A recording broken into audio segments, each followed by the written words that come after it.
বাংলাদেশ জাতীয়তাবাদী দলের পক্ষ থেকে আনন্দের সাথে জানাচ্ছি, বাংলাদেশ জাতীয়তাবাদী দলের রাষ্ট্রপতি প্রার্থী হয়েছেন দলের সংগ্রামী মহাসচিব মির্জা ফখরুল ইসলাম আলমগীর।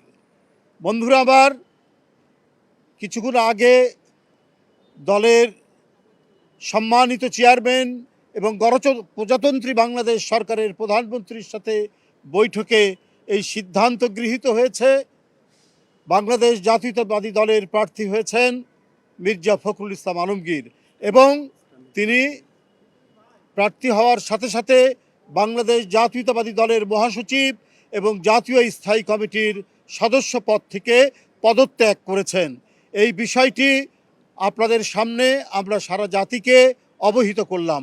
আমি ভরসা রাখি হিরন স্মার্ট ওয়াটার পিউরিফায়ারে।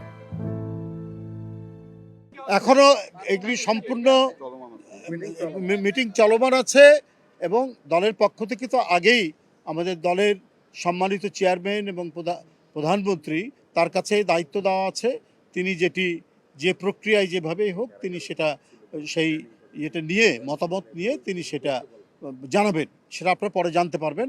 এখন শুধু দলের রাষ্ট্রপতি প্রার্থী মির্জা ফখরুল ইসলাম আলমগীরের নাম আমরা ঘোষণা করলাম এবং ইতিমধ্যে তিনি মহাসচিব এবং জাতীয় স্থায়ী কমিটির সদস্য থেকে পদত্যাগ করেছেন।